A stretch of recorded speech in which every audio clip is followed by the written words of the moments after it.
कि मेराज ने बहुत सारे लोगों को आजमाइश में डाला और अब तक ये वाकया लोगों को आजमाइश में डाल रहा है। जिन लोगों की आदत हो जाती है हर बात को अक्ल के तराजू में तोलने की, हर बात के आगे अक्ल के घोड़े दौड़ाने की, और जनाब उनका मिजाज, उनकी तबीयत, उनका तजर्बा और उनका इल्म, उनकी अक्ल अगर कबूल करे तो वो हक है, वरना वो हक नहीं है। जो इस मिजाज के लोग होते हैं, मौजज़ा मिराज उनके पल्ले पड़ने वाला नहीं है। मौजज़ा मिराज उसी शख्स को समझ आ सकता है जो अक्ल से सोचता तो ज़रूर है, अक्ल से मुताला ज़रूर करता है, मुशाहदा करता है, समझता है बात को, लेकिन साथ साथ ये बात भी वो समझता है कि भाई ज़रूरी नहीं कि हर हकीकत तक पहुंचने के लिए मेयार अक्ल हो। कुदरत के कुछ फैसले ऐसे भी होते हैं जहां अक्ल को कुर्बान करना पड़ता है। और इस मौके पर मैं आपसे कहूंगा कि जब दो मौजू छिड़ जाएं तो फिर अक्ल की गुलामी इख्तियार नहीं करनी चाहिए। वहां इश्क की गुलामी इख्तियार करें और अक्ल को भले तन्हा छोड़ दें। वहां दिल को सामने लेकर आएं, अपने ईमान को सामने लेकर आएं, अपने यकीन वाले एतिकाद को सामने लेकर आएं। नंबर एक, जब बात खुदा की कुदरत की हो, और नंबर दो, जब बात हबीबे किबरिया की इज्जत व अजमत की हो। ना तो रब की कुदरत को अक्ल के तराजू पर तोला जा सकता है और ना ही उसके प्यारे महबूब अलैहिस्सलातु वस्सलाम की शान को अक्ल के पैमाने से नापा जा सकता है। ये बात याद रखिए। और जो मैं मौजू आपसे छेड़े बैठा हूं, इस मौजू पर भी मैं आपसे कहूंगा कि तारीख़ इस्लामी के अंदर, बल्कि तारीख़ कायनात के अंदर दो मवाक़े ऐसे हैं जिन्हें बयान करना बशर और इंसान के बस में नहीं है। उन दो को ज़बान से बयान करने के लिए या कलम से लिखने के लिए या तो अल्फाज नहीं है, और अगर दायरे इम्कान में अल्फाज हैं तो फिर ना तो ज़बान उन लफ्ज़ों का बोझ उठा सकती है और ना ही कलम उन लफ्ज़ों का वज़न उठा सकता है। वो दो मवाक़े कौन से हैं? नंबर एक, आप अलैहिस्सलातु वस्सलाम का दुनिया में जलवागर होना, और नंबर दो, फिर हुजूर का फर्श से अर्श पर जलवागर होना।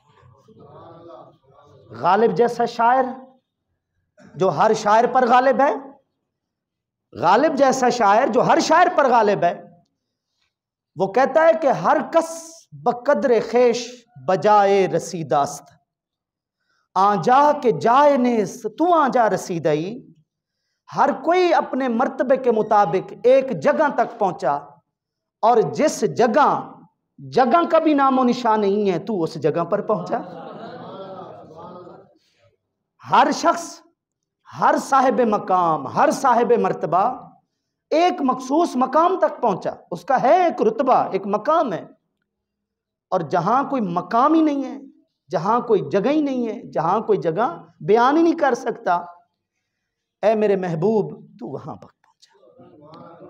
इसलिए मैंने एक जुमला बोला कि मौजज़ा मिराज, इसने बड़े बड़े लोगों को आजमाइशों में डाला है। इसमें बेहतरीन जो राह है वो झुक जाने की राह है, वो अड़ जाने की राह नहीं है। ठीक है। और अगर बहसीयत मुसलमान हम अपने इस्लामी हकाम का मुताला करें तो ये बात वाज़े तौर पर है कि कई मकामात ऐसे आते हैं जहां इंसान को बेबस होना पड़ता है और उसे तस्लीम करना पड़ता है कि ये वो राज हैं जो पैदा करने वाला जाने, हम नहीं जानते।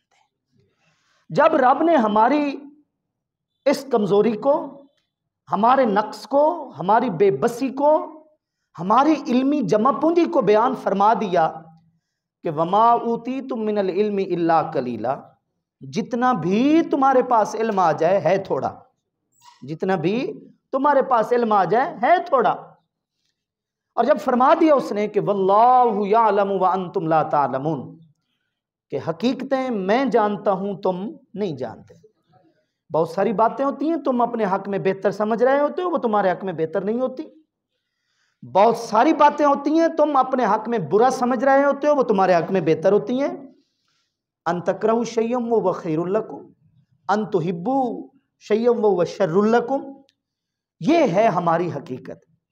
जब हमारी हकीकत ये है तो फिर वो मौजज़ा मिराज जो आम इंसान के मुताला के बस की बात नहीं है, जब बात साबित हो गई, कुरान से साबित हो गई, जब बात हदीस सही से साबित हो गई, अब सिवाय तस्लीम करने के मुसलमान के पास और कोई चारा नहीं। आप अलैहिस्सलातु वस्सलाम ने जब से ऐलान नबूवत फरमाया, सबसे पहले अपने दिल में बुग़्ज़ और अदावत पाली तो मक्का वालों ने पाली और खुलकर उन्होंने दुश्मनी की।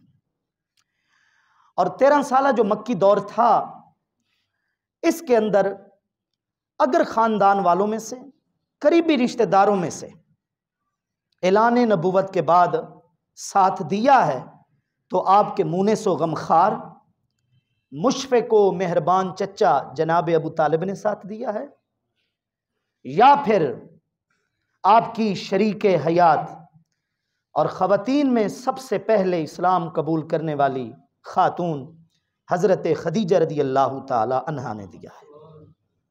आप यूँ समझिए कि जब मक्का वाले तकालीफ पहुँचाते थे, उस वक्त अगर कोई ज़ाहिरी तौर पर अल्लाह के बाद ज़ाहिरी तौर पर दुनियावी एतबार से, ख़ानदानी एतबार से अगर कोई सहारा था तो वो आपके चचा जान थे या फिर आपकी बीवी थी, आपकी शरीके हयात थी।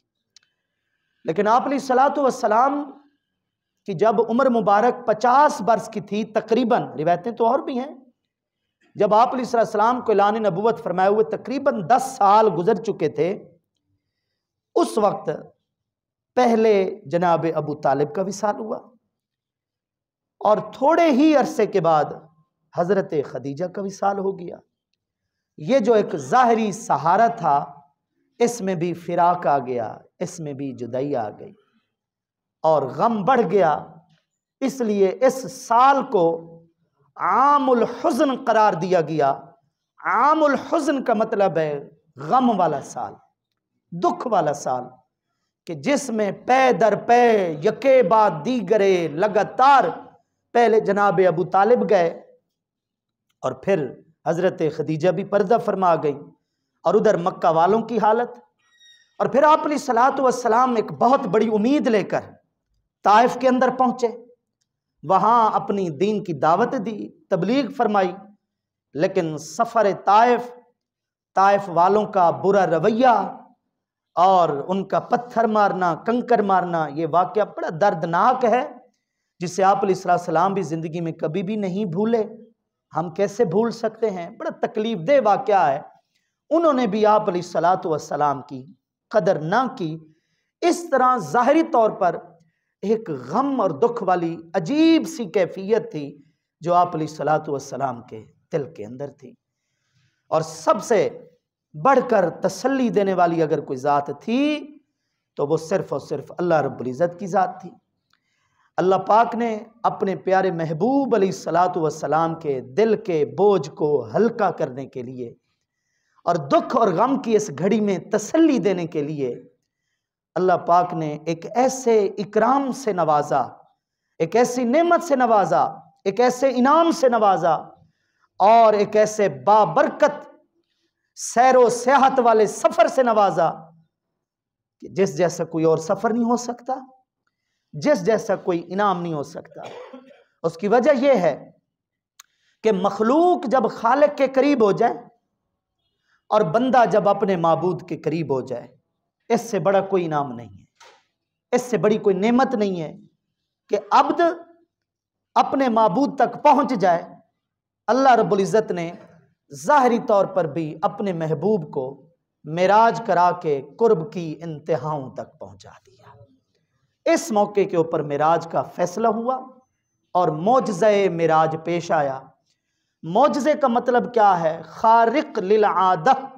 खारिक लिल आदा का मतलब क्या है कि जैसा हम जानते हैं, जैसा हम समझते हैं वैसा ना हो, बल्कि ऐसा हो जाए कि हमारी अक्ल उसको समझ ना सके, हमारी अक्ल उसको कबूल ना कर सके। यूं समझिए सफर इतना तवील था कि तिवालत की कोई हद ही नहीं है, और इतना जल्दी तय हो गया, जाना भी हुआ और आना भी हुआ कि उस जल्दी की भी कोई हद नहीं। वो कहते हैं ना कि एक पल में दो आलम में, इधर एक पल उधर दोनों जहां, एक पल में दो आलम में आना जाना मेरे हुजूर का है। यानी अगर दो जहानों में आना जाना सिर्फ एक पल में तय हो जाए तो ये अल्लाह ने किसको बख्शा है? मेरे महबूब को बख्शा है, हमारे नबी को बख्शा है कि सिर्फ एक लम्हे में सफर कितना? दो जहां का। तो मैंने अर्ज की कि सफर की तिवालत इतनी कि बंदा पमैश ना कर सके, और फिर जल्दी इतना तय हुआ कि बंदा उसकी सुरात और जल्दी को बयान न कर सके। इस सफर को सफर मेराज कहा जाता है। आप अलैहिस्सलातु वस्सलाम अपनी चचाजाद बहन हजरत उम्मे हानी के घर में थे, या दूसरी ऐसी रिवायत जिसको ज्यादा बयान किया गया हतरीम काबा के अंदर थे। जिब्रील अमीन आए, ये मुजदा सुनाया गया। मस्जिद हराम से लेकर मस्जिद अक्सा तक ये सफ़र हुआ, वहाँ पर पड़ाव हुआ, ठहराव हुआ, वहाँ नमाज पढ़ी गई। आप अलैहिस्सलातु वस्सलाम ने इमामत फरमाई।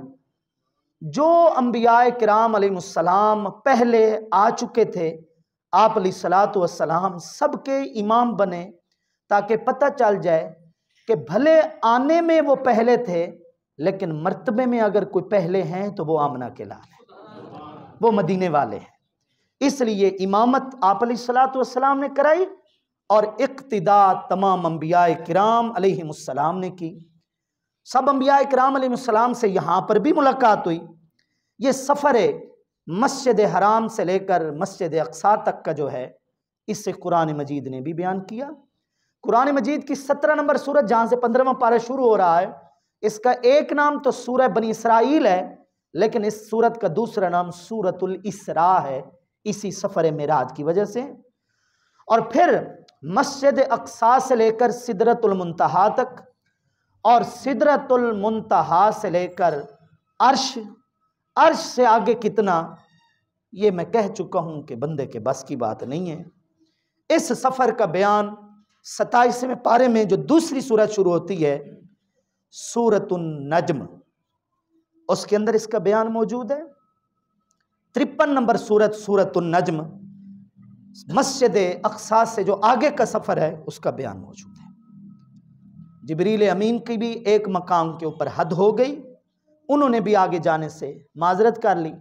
मैं बड़ा मोहतात लफ्ज़ पहले भी बोल चुका हूँ, दोस्त बाद में आए हैं, मैं फिर भी बोल रहा हूँ कि जितना भी कोई आलिम आ जाए, जितना भी उसका मुताला वसी हो जाए, खंगाल के रख देना किताबों को जनाब, लेकिन उसके लिए भी मोहतात रवैया, उसके लिए भी एहतियाती अल्फाज यही हैं कि सिदरतुल मुंतहा से आगे जो सफ़र मेराज है, अल्फाज यही बोलने चाहिए, मेराज कराने वाला रब जाने और मेराज करने वाले महबूब जाने, हम नहीं उसको बयान कर सकते।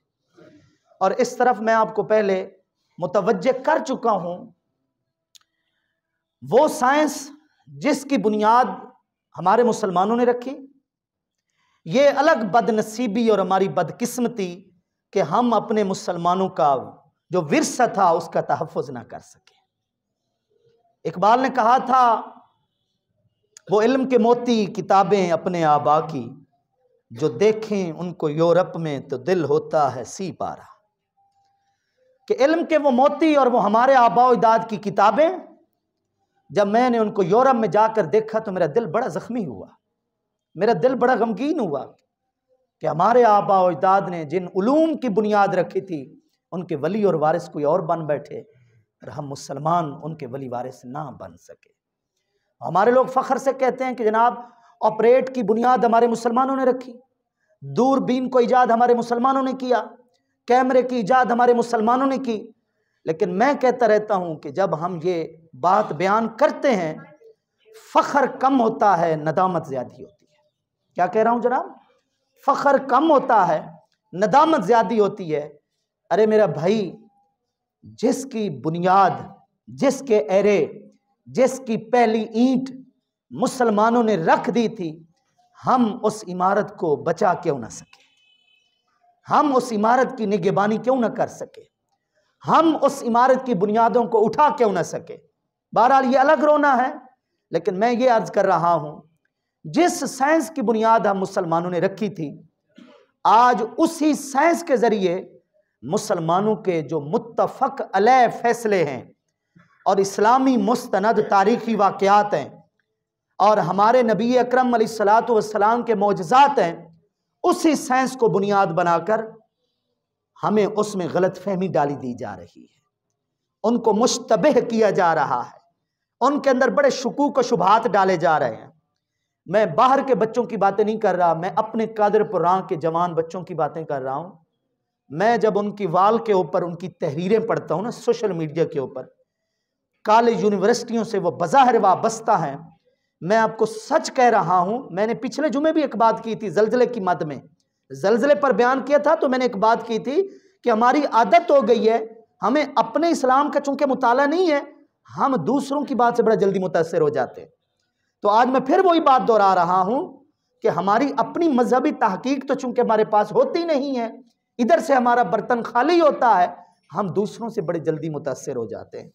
साइंस से हम इतने मुतासर हो गए कि वाक़या मेराज के ऊपर भी न हमारे पास कुरान का मुताला, न हमारे पास हदीस का मुताला, न हमारे पास मजहब का इदराक और गहराई से आशनाई, इसलिए हमने मौजज़े मेराज के ऊपर भी बातें करने शुरू कर दी।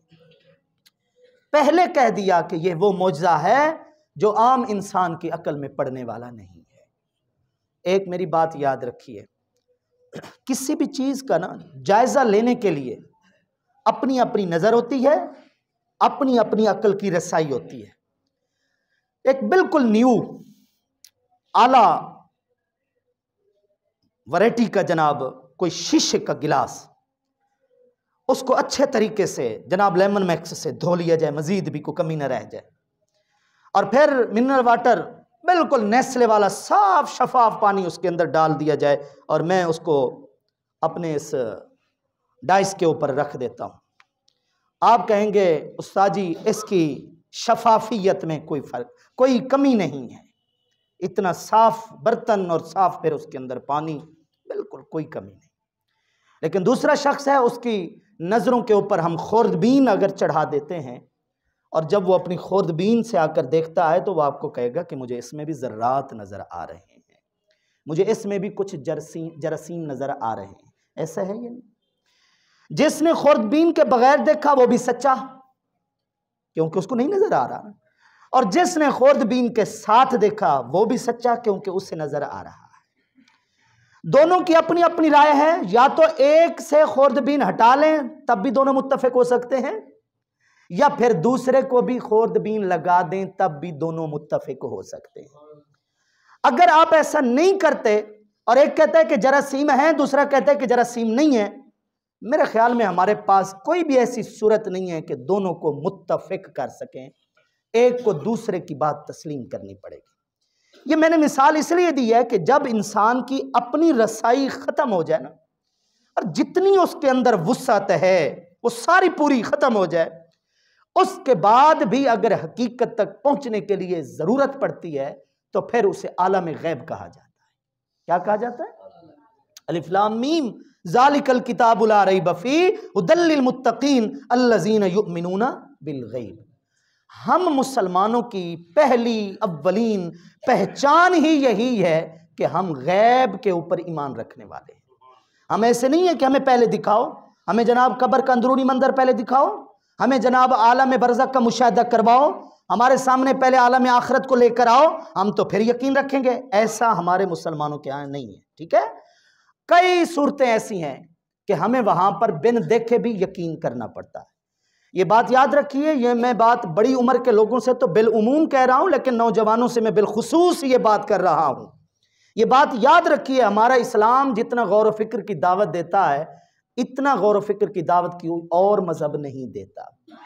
कुरान मजीद के अंदर जगह जगह आयात इलाहिया के अंदर गौर व फिक्र की दावत दी गई। फातबिरु या उलिल अब्सार, अक्ल वालों, निगाह रखने वालों, तुम गौर करो, ये बाकायदा दावत दी गई। लेकिन इस गौर व फिक्र की दावत का हरगिज ये मतलब नहीं कि जिस जगह हमारी अक्ल की रसाई ना हो हम उसका सिरे से इनकार कर दें। ये मैं मौजज़ा मिराज की मद में ये सारी बातें आपसे अर्ज कर रहा हूं। बल्कि इस्लामी सोच का मतलब यह है कि हम अल्लाह की आयात के अंदर गौर व फिक्र जितना करते जाएंगे, मैं तो कहता हूं डिस्कवरी चैनल जो होते हैं ना जनाब, ये हैरान होने के लिए नहीं होते, ये मजीद खुदा के करीब होने के लिए होते हैं कि जब ऐसी ऐसी चीज़ें, हकीकतें, हकायक सामने आते हैं जो हमारी अक्लों को हैरान कर देते हैं, तो उसमें तो इंसान को अपने रब के करीब हो जाना चाहिए। खालिक की तख्लीक और उसकी कुदरत और ज़्यादा समझ आनी चाहिए ना हमें। तो इस्लाम गौर व फिक्र की हौसला शिकनी नहीं करता, हौसला अफजाई करता है। लेकिन ये बात याद रखिए कि हकीकत के इंकिशाफ के लिए ये ज़रूरी नहीं है कि हमारी अक्ल फैसला करे, हमारी अक्ल को भी झुकना पड़ता है। कहाँ? मैं 2 जगह आपको बता चुका हूं पहले। नंबर 1 खुदा की कुदरत के आगे, नंबर 2 उसके महबूब की अजमत के आगे। जब बात कुदरत खुदाबंदी की हो और जब बात मकाम मुस्तफ़ा अलैहिस्सलातु वस्सलाम की हो, फिर वहां इजाजत नहीं है कि अक्ल को तराजू बनाकर उसके 2 पलड़ों में ये बातें तोली जाए। हाँ, बात सही होनी चाहिए, बात कुरान से साबित होनी चाहिए और बात सही हदीस से साबित होनी चाहिए। हवाई बातें नहीं होनी चाहिए, गैर मुस्तनद बातें नहीं होनी चाहिए। तो जब बात हुजूर के मुझसे की है और वली की करामत हमें समझ नहीं आती, तो नबी का मुझा हमें क्या समझ आ सकता है? करामत नीचे, वली की विलायत नीचे, मुझा ऊपर, नबी की नबूवत ऊपर।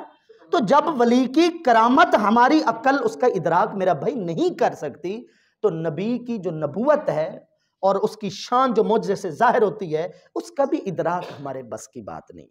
मैं आपको एक बात और समझा देता हूं, कोशिश कर देता हूं समझाने की। और मेरे ख्याल में सलीम उल अक्ल शख्स जिसकी अक्ल काम करती है, इससे बढ़कर शायद उसके पास कोई अक्ली दलील और उसका तकाजा नहीं होना चाहिए। एक बच्चा है छोटा, उसके हाथ में आपने कोई हल्का फुल्का बेवजनी सा कंकर दिया है और उसने उसको फेंका है, उसका सफर कहां तक होगा ये बात भी दिमाग में रख लीजिए।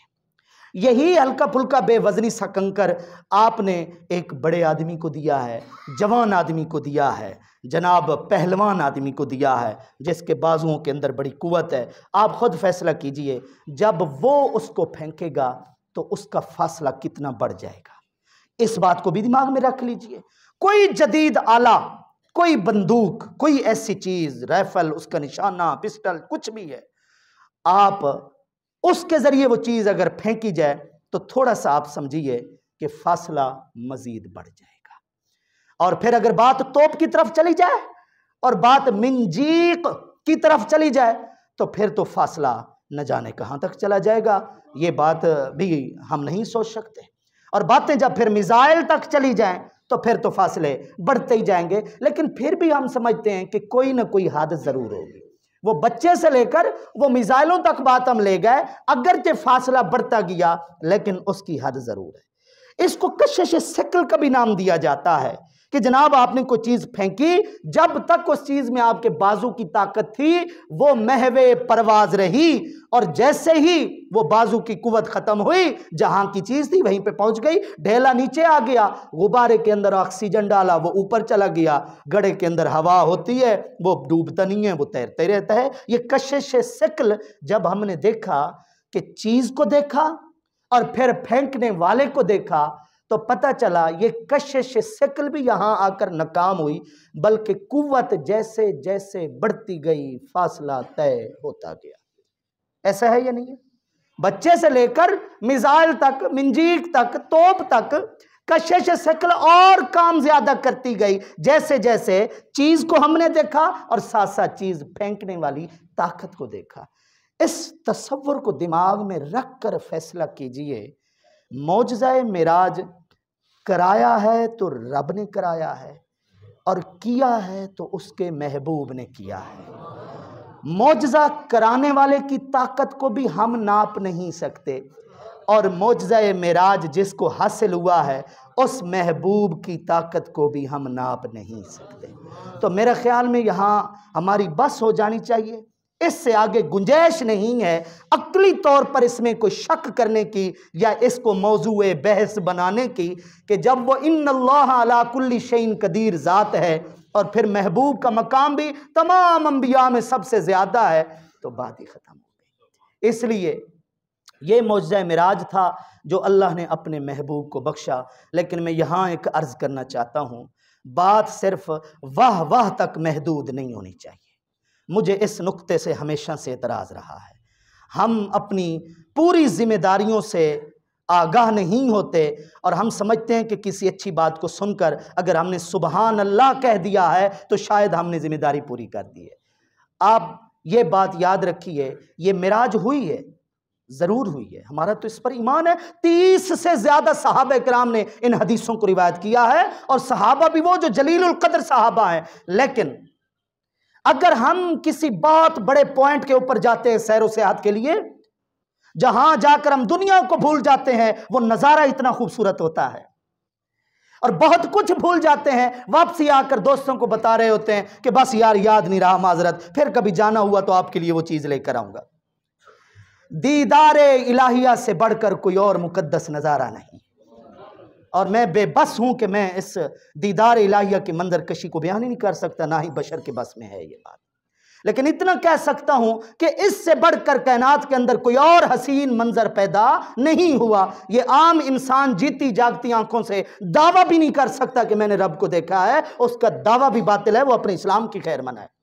अगर जीती जागती आंखों से दीदार इलाही किसी को हासिल है तो कायनात में वो एक ही हस्ती हैं जिन्हें मोहम्मद मुस्तफ़ा कहा जाता है, आप अलैहिस्सलाम है वो बस। लेकिन मुझे एक बात बताइए जनाब, इस मौके पर भी आप अलैहिस्सलाम अपनी उम्मत को नहीं भूले और रब ने भी अपने महबूब को बहुत सारी नेमतों से नवाजा। लेकिन कुरान समेत हर हुक्म इलाही जिब्रील अमीन के जरिए महबूब पर फर्शों पर नाजिल होता रहा। सब जानते, जो भी अहकाम इलाही नाजिल हुए जिब्रील अमीन के तवस्सुत से फर्शों पर नाजिल हुए। नमाज वो वाहिद हुक्म इलाही है जिसे अगर अल्लाह ने दिया तो महबूब को पास बुला कर दिया। इससे पता चला कि तमाम अहकाम की कदर सर आंखों पर, लेकिन नमाज की इज्जत और नमाज की कदर बहुत ज्यादा। फिर यह हो ही नहीं सकता कि अल्लाह के महबूब को तो सादत हासिल हुई हो और महबूब के तवस्सुत से महबूब की उम्मत महरूम रहे, ये नहीं हो सकता। अस्सलातु मेराजुल मोमिनीन, हमें भी कह दिया गया कि अगर तुम नमाज खुशू और खुजू से पढ़ोगे तो तुम्हें भी ये मेराज हासिल हो जाएगी। मेराज कहते हैं कुर्ब इलाही को, अक़रबु मा यकूनुल अब्दु मिन रब्बिही व हुवा साजिद। इंसान नमाज पढ़ते पढ़ते क़याम से रुकू और रुकू से फिर जैसे ही सजदे में आता है, मेरे आका ने फरमाया इधर झुकने की इंतहा हो जाती है और उधर कुर्ब इलाही की इंतहा हो जाती है।